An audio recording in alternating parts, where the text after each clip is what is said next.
Agora a gente volta a trazer informações sobre a morte do seu Francisco José de Camargo. Vamos ouvir o que está dizendo agora o cantor Zezé de Camargo no cemitério Jardim das Palmeiras. A gente acompanhando aqui, Lília. Seu sonho pode sempre, sempre é possível sonhar. E sempre é possível realizar. Ele deixou isso pra gente. Seu pai sempre muito brincalhão, ele foi assim até esses últimos momentos? Até, meu pai na cama lá agora, na semana passada que eu estive aqui, ele fazia piada da situação. É um ser humano especial, cara. Eu não consigo decifrar meu pai. Meu pai, eu tenho certeza, se existe céu de verdade, meu pai já está lá. Desde o início também. Já está. Desde o início acompanhando a sua carreira, fortalecendo todos os momentos da sua vida. Graças a ele, o seu sucesso, a sua profissão hoje é graças a seu pai, Zezé? Sem dúvida. Meu pai poderia ter vetado os meus sonhos logo no começo, né? Que a gente, quando é pequeno, a gente não manda nos sonhos da gente. Eu poderia muito bem ter cortado as minhas asas ali, né? Ele chegou em mim um dia, quando eu fiz 18 anos, que eu falei, pai, eu não quero mais estudar. Quando eu fiz o 2º ano do colegial, eu falei para ele, pai, eu não quero estudar mais, eu quero só dedicar à música. Ele falou, é o que você quer? Eu falei, é o que eu quero. Ele falou, então, meu filho, vai atrás do seu sonho. Então, meu pai, seu Francisco é seu Francisco. É um tipo de homem, de ser humano que quase não se fabricam mais. Mas mais cedo você publicou na sua rede social pedindo desculpas por insistir para ele ficar. Muito. O coração deixa mais. Porque chega um momento que você não sabe se está fazendo bem, você insiste tanto, né, para ele estar ali, você usa tanto artifícios, através de equipamento, através de remédio, que você começa a olhar para a pessoa e fala, será que eu estou fazendo bem para o meu pai? Será que eu não estou judiando dele? Aí você fica naquela dúvida, né? Porque você não sabe se chegou um momento ali que eu não sabia se ele estava querendo ficar mais com a gente ou se ele queria partir. E aí a gente é egoísta nessa parte. Mas foi você que deu a notícia para sua mãe? Não foi eu. Eu recebi a notícia ontem, eu tive que ir para São Paulo, eu tinha um compromisso inadiável em São Paulo ontem, fui a São Paulo. Mas assim, o tempo todo ligado, meu irmão pegou e me ligou 11 horas da noite. Pô, tá na hora de você vir para Goiânia. Quando ele falou isso, eu desabei. E tô desabado até agora. E o Luciano, você conversou com ele, não sabe que ele vai poder participar? O que ele te disse? Não, eu falei com ele por telefone. Ele está em casa, ele está trancado em casa, ele está com Covid, né? Está com medo de passar para as filhas, tudo. Ele não vai poder vir. É muito difícil para ele, né? Também, para tudo, né? Para todo mundo. Rapaz, perder um ser humano igual o seu Francisco é difícil, até para quem não tem parentesco nenhum com ele. Só para quem... Ninguém nunca está preparado, né? Ninguém está preparado, não. Mesmo ele travando uma batalha na saúde, nossa, né? Mas ele está sofrendo demais. Muito. Muito, muito. Meu pai, nos últimos tempos, eu olhava para ele na cama, não tinha onde mais enfiar agulha nele, não tinha mais aonde enfiar aparelho, não tinha onde mais, sabe? Eu falei... da alegria que ele deixa também nesse dia para você. Você pode relembrar desses momentos. Nossa, eu escrevo um livro só de histórias do meu pai, de causas do meu pai, de piadas do meu pai, assim, que ele fez durante a vida dele. Eu não consegui ir lá chegar até ele até agora, fiquei de longe. Acho que não vou conseguir, porque eu quero guardar do meu pai aquela imagem, aquele espírito alegre que ele sempre foi. Eu quero isso, meu pai. Obrigado, viu, gente? Qual foi o motivo da morte? Então, é um acúmulo de várias coisas. Meu pai, há mais de 2 anos que meu pai tem enfisema pulmonar.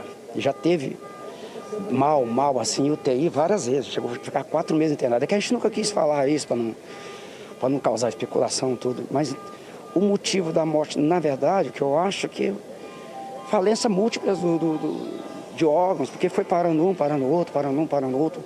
A gente setava um negócio aqui, atrapalhava outro ali, muito remédio, muito antibiótico, e aquilo vai minando o ser humano. Eu falava sempre, toda vez que eu vinha ver meu pai aqui em Goiânia, eu falava sempre para meus irmãos, eu sinto que meu pai é uma velhinha, que aquela chaminha, cada vez que eu vejo, a chama tá menorzinha. Foi isso. E aí, até que chegou. Zezé, e agora? O que você pretende, né? Porque sua mãe, né, agora você pretende ficar mais tempo com ela? Cuidar dela, né? cuidar dela, colar nela o máximo que a gente puder. Nós somos 8 filhos, se a gente deixar faltar amor para essa mãe, é muita incompetência da gente, né? A gente tem que dar amor, carinho. Como eu sempre dei pro meu pai, pra minha mãe. Meu pai sempre foi meu xodó, todo mundo sabe disso. É o meu herói, é tudo que eu não teve uma noite na minha vida que eu não fechei os olhos e não lembrei do sorriso do meu pai. E vai continuar assim. A gente está ao vivo, inclusive telespectadores mandando perguntas para você agora. O que passa no filme da história de vocês dois? O que marca agora, se eu falar Zezé de Camargo e seu Francisco? Parceria. Porque eu sou o filho mais velho. Então eu lembro do meu pai, eu pequeno ainda, meu pai indo para a roça com a enxada nas costas para ganhar o nosso sustento. E eu dormia num quarto lá no Sítio Novo. E ele passava na beirada da minha janela, 5, 6 horas da manhã. E eu era criança, eu ficava deitado. Eu escutava ele passando, ele coava o cafezinho dele. A gente não tinha recurso, então ele tomava puro café. Às vezes coado na borra a gente fala na borra, né? Do dia anterior. Ele tomava aquele cafezinho e eu escutava os passos dele passando na minha janela. E sem reclamar de tanta dificuldade. E ele indo para a roça, eu ficava pensando, por que meu pai tem que... Eu ficava preocupado e sofrendo por ver ele ir tão cedo para trabalhar. Essas imagens eu tenho muita coisa. E de momento feliz, a história de vocês tomarem ovo cru? Tudo. Fica a alegria também da lembrança. Tudo. Um momento de poder ter dado para ele uma vida que ele jamais poderia ter. Corresponder à expectativa dele, né, como filho. Como esse choro aqui, gente. A gente ouvindo então aí o cantor Zezé de Camargo falando, trazendo agora as lembranças do pai, o seu Francisco Zezé, ele bastante emocionado. Foi enterrado no fim da tarde de hoje o corpo de Francisco de Camargo, pai dos cantores Zezé de Camargo e Luciano. A despedida do homem que criou uma das duplas sertanejas mais famosas do Brasil foi com música, tristeza e muita emoção.